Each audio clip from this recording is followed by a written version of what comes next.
Hi, my name is Elle Billing. I am a chronically ill queer femme, and I'm tired. I'm here this episode and every episode to dig at the roots of our collective fatigue, explore ways to direct our care in compassionate and sustainable ways, and harness creative expression to heal ourselves and our world. And welcome to Hoorf, radical care in a late capitalist hexscape.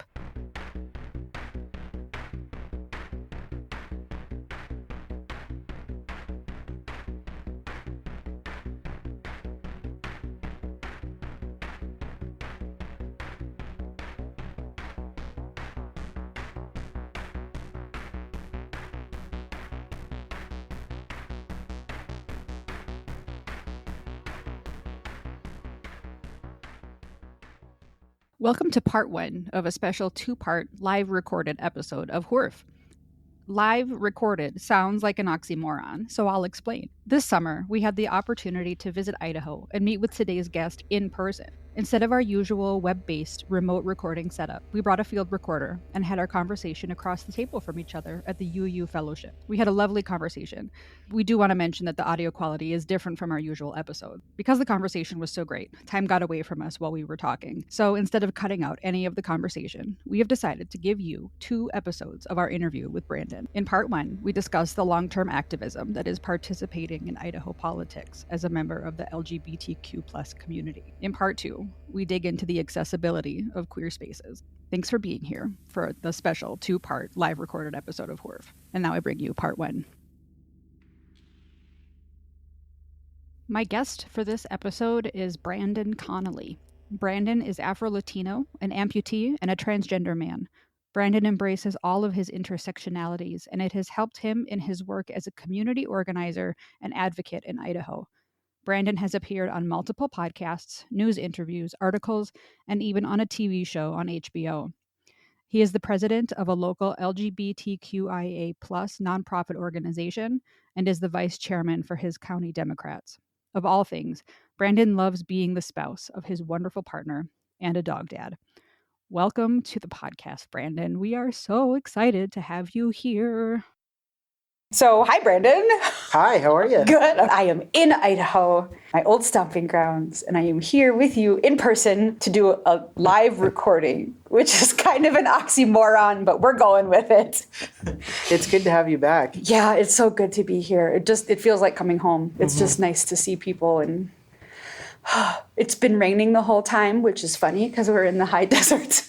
It's rained every day we've been here. Really? Yeah, I guess so, huh? It has. So, but it's been raining at home too, so it doesn't feel any different. It's just been a wet spring. Yeah, it's the wet part of spring, though. So, how have you received care this week? Oh my goodness. How have I received care this week? I have been trying to receive care by playing video games, which I haven't done literally all year. I think the last thing that I played was one of my Assassin's Creed games. Okay. And I immediately opened it back up and it was like, the last time you played this was, and it was almost like 10 months ago that I had last played any of my video games. And I was like, oh, that's so bad. But so that's a way that you like to unwind and de-stress? Yeah, because I think that video games for me, like most video games, have a checklist of some sort. Like you have to get past this and you have to do this and you have to gather this. And so like I feel like in real life, the checklists are really long and they drag out a lot. Well, and then you keep adding to the bottom of them. Yes, exactly. They never end. Yes, they never end. Versus if I'm playing video games, I can get my checklist done really fast.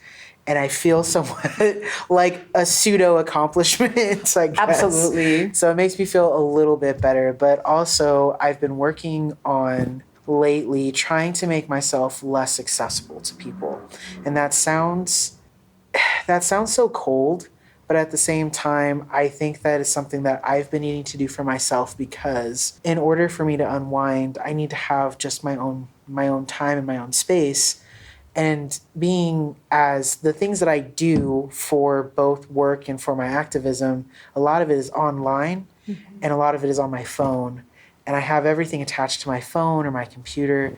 And because our phones are basically glued to us at this age, it's made it so that people can reach me more accessibly versus my parents in the 90s. If they left the house, like, you're not going to hear from them unless there's a payphone around wherever they are, right? So I'm trying to make myself less accessible, and that has also been a little bit of care because it means that I get to have a little bit of quiet. Nobody can text me and be like, hey, did you remember about this? Or I can't look at my phone and think, oh man, I forgot to do this, this, this, and this, and I need to call this person, I need to do this. So I'm trying to make myself less accessible. That is amazing. Yeah, when I was in college, I didn't know I had ADHD, but I did. And my task list, especially during midterms and finals, always felt like really huge. And so they were always on multiple sticky notes, like all on my wall next to my desk. And each of the sticky notes was like a category of tasks, because that's how I could conceptualize what needed to get done. And there was always one that was like self-care tasks, so that like every day I could like always remove like eat, shower, eat again. It's like, woo, I did these things, because it is motivating to be able to get through an easy task list because you can build momentum. Yes. So I totally get the, like, this is a task list that is completely inconsequential to the rest of my day, but it gives me the needed dopamine boost to get other things done and to also feel good about myself. Oh yeah, for sure. And I'm a really restless person, so I'll be playing video games for a couple of hours, and then I'm just like, that dopamine kicks in, and I'm just like, all right, I have accomplished something today. Again, it's a pseudo accomplishment. It feels like I accomplished something. Right. So now I can clean the rest of my house. And that's how I work. I know that that's not how a lot of people work. It's really easy to get sucked into video games. And it's also really easy for somebody to get sucked into their phone and be looking at like their social media, or to, for me, it's like, I got to make sure that these documents are sent out, worded correctly. I need to look at the calendar so that I remember what it is that I'm supposed to be doing the next day. It can feel really overwhelming. So yeah, I'm trying to make myself less accessible. Long story long. Yeah. I think about the accessibility and communication thing. You know, I grew up on a farm. I live back on the farm now. And when I was growing up, like you said, in the 90s, we didn't have cell phones, but we still had to communicate with everybody on the farm. And so we had like CB radios in all the tractors and the pickups and at my aunt's house. But my mom didn't want one in our house because she's like, I don't want to talk on it. She was very adamant about it. So if we ever needed to get a hold of my dad, we had to call my aunt and have her get on the radio. And it was just like this whole tedious process. And now we have cell phones and we can text. And everyone, like all the guys have an iPhone now. And like everything runs so differently on the farm than it did when I was growing up. And you know what? My mom still doesn't text. Like, she has a cell phone and she doesn't use it. Like, she did for a while, but now it's a lot of iPhones are confusing. And she'll doesn't remember how to text, or she doesn't know how to check her messages, or she'll forget. And so we're still doing the same thing where she's like, can you get a hold of your dad? That's fine. That's what I'm there for. But it's just sort of repeating itself with just different technology. Yeah. But even now, my dad will get home at 10 at night, and you know, my uncle will call, or my cousin will call, or they'll text because they're still trying to manage farm stuff at all hours of the day. So that accessibility is both a blessing and a burden. Yeah, for sure. So, I mean, my parents grew up, like, they were teenagers in the late 80s and early 90s. And my dad is still really grumpy that he has a cell phone. He's like, I know that it's important to have one, but I hate that people can get a hold of me so easily. I can't just, like, disappear for a little while. Yeah, and I've been I have to limit my screen time for, like, medical reasons. And so at night now, I've been either knitting or sketching just to put my phone away so I'm not constantly glued to it. But then, you know, we watch TV at night, and my dad and I are both trivia geeks, and so the phone always comes back out anyway. Yeah. We're like, what are we doing? We're supposed to be enjoying each other's company, and we are, because we're doing trivia. But it's also just like you said, we're glued to them. So my nightstand, I try and put my phone on its charger the furthest point away from me on my nightstand. And I have a book that I'm currently reading that is closest to me on my nightstand. So when I'm laying in bed and I can't fall asleep, it's easier for me to grab my book and to try and read than it is for me to grab my phone, because I have to like actually lean over and get out of bed and you're lazy at night. And so it's like, oh, well, I don't want to do that. So it's been motivating for me lately to like, okay, well, this book is closest to me and I'm actually enjoying it. So I'm going to read it. That's a great idea. I have like 5 books stacked up next to my bed. So then I'm like, which one? I don't know. Maybe I'll just sleep. Yeah. There you go. I have that perpetual problem of my TBR pile is like 10 books deep. My in progress pile is 5 books deep. It's terrible. So you did mention that part of the reason that you sort of restructured how you interact with your phone is because of the accessibility and how much people do try to get a hold of you. And part of it is necessity because you're very invested and embedded in the community. So can you share a little bit about what your community and advocacy work looks like? What do you do in Idaho? Oh, man. Okay, so it feels like I do a lot. So I will try. What I do here in Idaho is LGBTQ activism and advocacy in Idaho. I think that's the gist of it. That's a big job. It really is, especially with Idaho being one of the states that has the most anti-LGBTQ legislative bills every single legislative session. Like from January until the end of session, we have some of the most radical and also the most harmful of anti-LGBTQ bills. So it feels like a full-time job for sure, with not only just for myself, but for lots of advocates around the state. The whole time I lived here, and so I was here for 13 years. I've been gone for 2. So that's 15 years that I've been familiar with Idaho politics. There has been a Republican supermajority in the legislature, and it's a Republican, they call it a trifecta. So it's the governor, the House of Representatives, and the Senate have all been very right-wing Republican. They've been very strongly conservative and pulling even further to the right over the last 15 years. Yeah, it's pretty scary. I mean, we have some conservatives like the governor that could be considered moderate, but with the Idaho Republican Party right now, there is a huge infight between moderate conservatives and the far right conservatives that are trying to take over the Idaho majority. So we have more people that are running from the far right that are trying to take over Idaho politics. And so there's a lot of infighting right now. Yeah, and it has definitely pulled further to that far right. To the far right. Oh yeah. In the last probably, I'm like, what year is it? 6-7 years probably since 2016. Yep. Since 2016. I wonder what happened back then. Yeah, what happened? No, it's really scary. But even before that, there was there's a specific group here called the Idaho Freedom Foundation. They grade and rate every single legislator every year based on how they vote on very specific issues. And basically, if you don't vote far right on guns, abortion, and LGBT issues, you get an F or close to it. That's where a lot of the infighting comes from, is for control over the Republican Party in the state, because they have a lot of money and power and influence, and it's frightening. Yes, it's been scary and very difficult to find moderate conservatives to run, because the far right people that are trying to take over the Idaho Republican Party are scary. They're well organized. That's why they're scary, is because they're well organized. They have a lot of people on their side, and they've used fear and intimidation to do so. They do. Yep. Can you share a little or a lot, or however much you want, about what this legislative session looked like for you, like individually, but also for the LGBTQ community, like as a whole?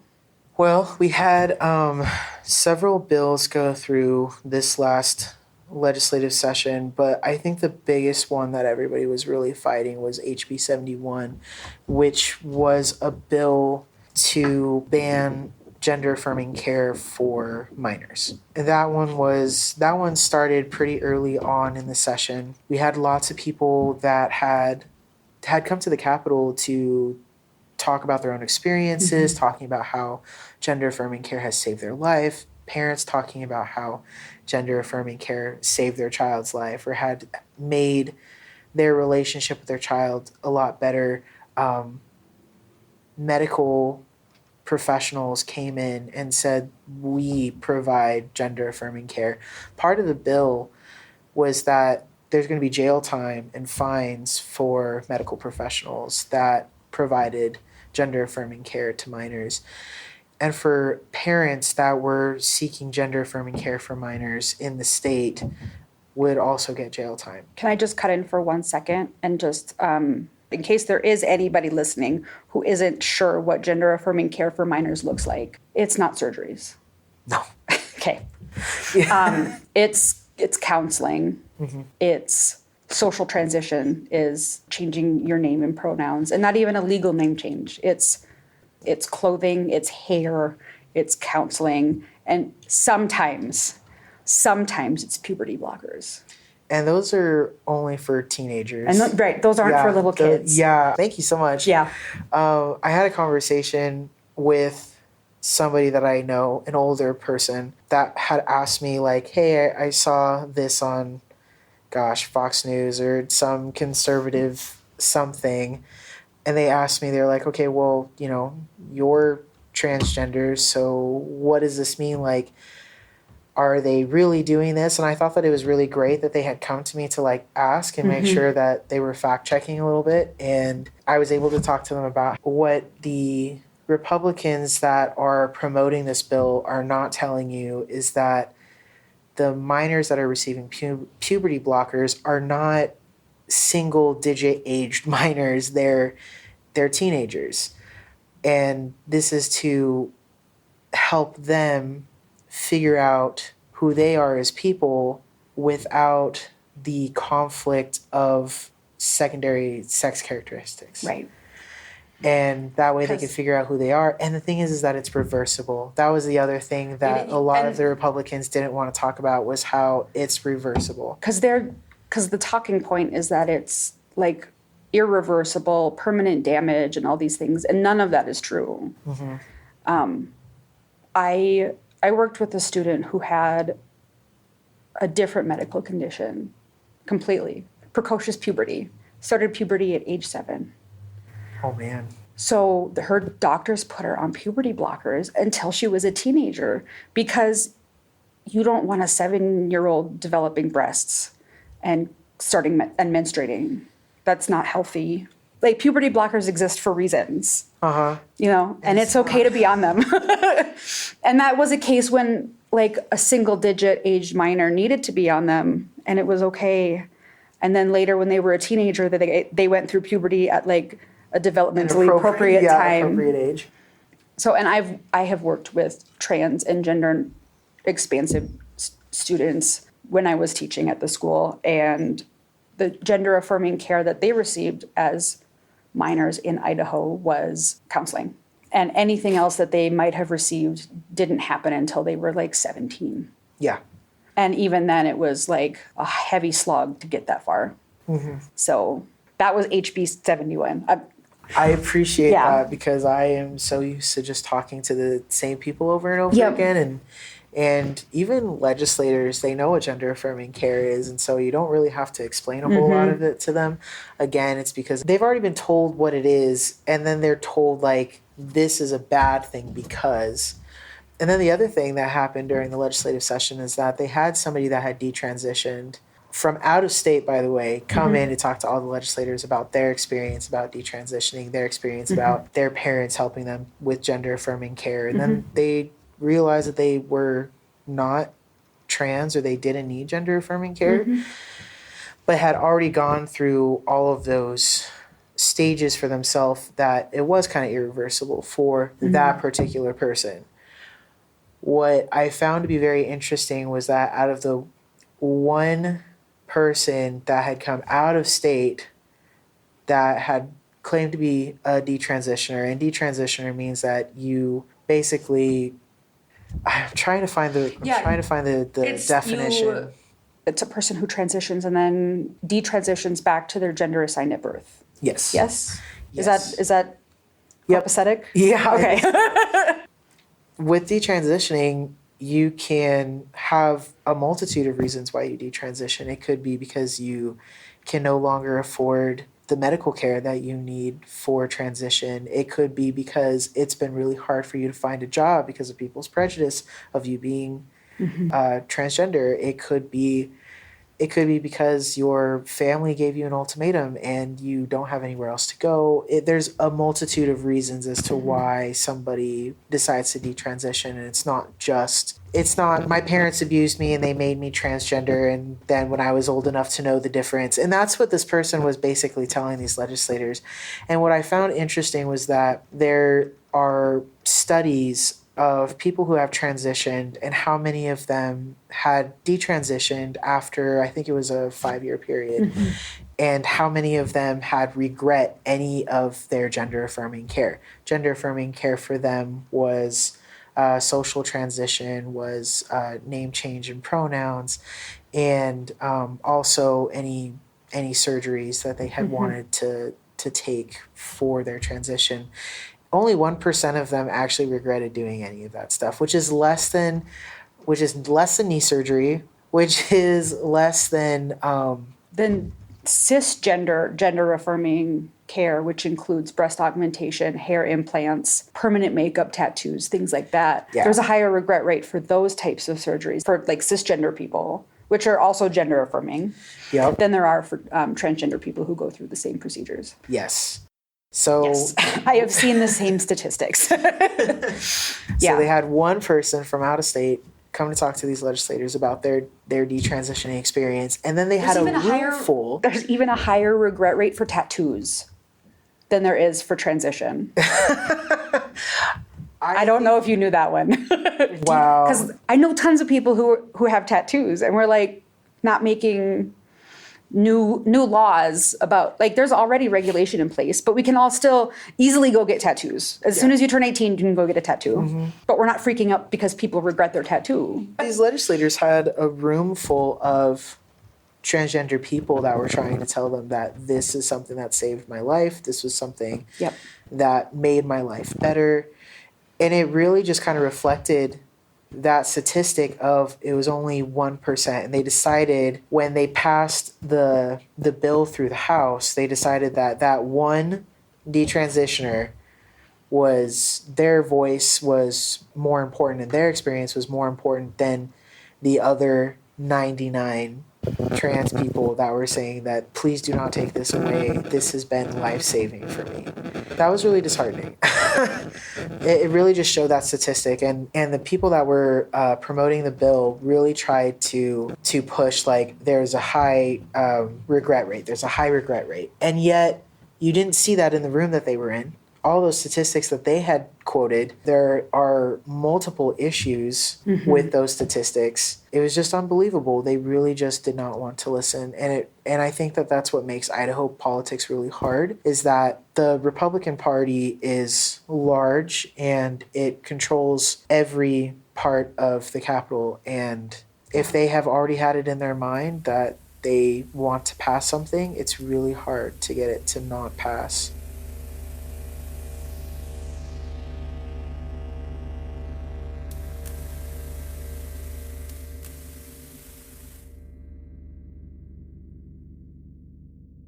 How do you take care of yourself, and how do you have stamina for, like, knowing that this is, like, long-term advocacy work? How do you not burn out? I think that the most important thing about doing legislative work in a place like Idaho, where legislators are not only ignoring you, but also strategically trying to burn you out. They definitely know what they're doing. They try and burn us out. They try and put these anti-LGBTQ bills on top of each other to spread us thin, or they bring them out last minute during the session. Or in the middle of the night. Or in the middle of the night, at the end of the week, something where it's really hard for us to run around, especially because when they burn us out, that means that less of us are showing up to the Capitol. That means that less of us are wanting to speak to our legislators, because there's a lot of people that have done advocacy, that have been to the Capitol, that have done the work, that have been doing it for either one session or 20 sessions. And the mindset of nothing's going to change really creeps in. And gosh, I think it kind of goes to the analogy of the choir.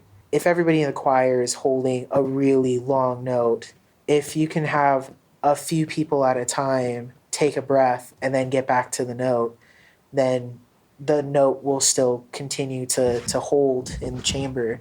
But if everybody stops to take a breath at the same time and then starts back the note, it's very super obvious. Yeah. Yeah. So yeah, I remember I sang in choirs in junior high and high school, and like there was that thing where everybody goes at the same time, and the director goes, no. That's like I can see everyone's shoulders. It's like that's not gonna work. It's much funnier when it's in choir practice than when you're doing like life-changing advocacy work. Yeah, so the trick is really to have a strong support system of people that you trust to say, okay, I need to step back for like a couple of weeks and work on other things.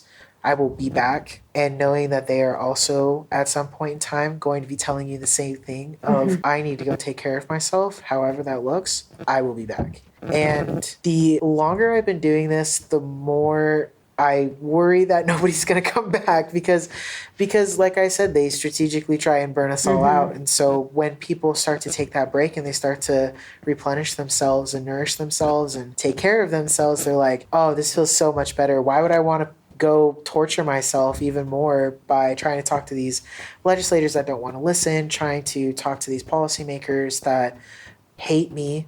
It's really disheartening. So really just trying to surround yourself during that time with people that love you, really trying to speak love into other people as well as yourself. For me and my spouse, we make like affirmation playlists on our Spotify. Oh, that's great. Yeah, so we listen to that every morning so that like something is speaking life into us or trying to.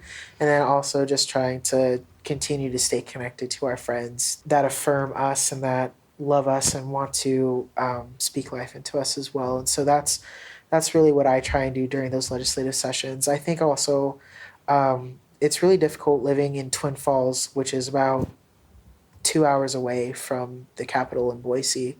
So I try and use that drive to gear up for basically the hellhole that I'm going to be crawling into. And then I use the drive back to really decompress everything that I just had to go through. So really, I think that the 2 hour drive really helps me personally. And there's really not a whole lot to look at between Twin Falls and Boise, but I have learned to appreciate it. When the first time my parents visited me here after I moved to Idaho, they flew into Boise and rented a car, and they're like, what's the drive to Twin Falls like? And they're like, it's really boring. And my parents, when they got to my place here in Twin, they're like, it is so beautiful between here and Boise. I don't know what the guy at the airport was complaining about. I was like, he's never been to North Dakota. It's so flat. Nothing. Oh my gosh, that would be the worst. So I guess I have a lot of privilege living here in Idaho. And I know that too, honestly. The landscape, Idaho is gorgeous. Yeah. It just... the people here really suck. Until you find the ones that you can trust and that do speak love into your life. Thank you for joining us on this episode of Hoorf. To view the complete show notes and all the links mentioned in today's episode, or to get a full transcript of the episode, visit hoorfpodcast.com. That's HOORF podcast.com. Before you go, make sure you subscribe to the podcast so you can receive new episodes right when they're released. And if you're enjoying our podcast, I'd love to have you leave us a review in Apple Podcasts. Reviews are one of the major ways that Apple ranks their podcasts, so even though it only takes you a few seconds, it really does make a difference for us. Become a patron. For $3 a month, you can support the creation of this podcast, pay my editor, and join a community of fellow caregivers out here just doing our best. Thank you again for joining me, Elle Billing, in this episode of Hoorf. Until next time, be excellent to each other.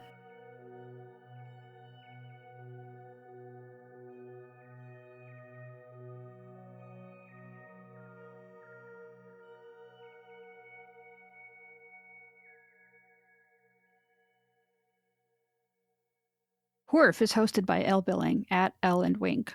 Audio editing by Ricky Cummings at Ricky Poo. Music composed by Ricky Cummings. Hoorf is a production of Elle and Wink Art Studio, all rights reserved. Hoorf Podcast can be found on social media channels at Hoorf Podcast, at HOORF Podcast. So we can just start, and then Ricky will cut all this out at the beginning. Okay. And then make it into a really funny, like tag out or something.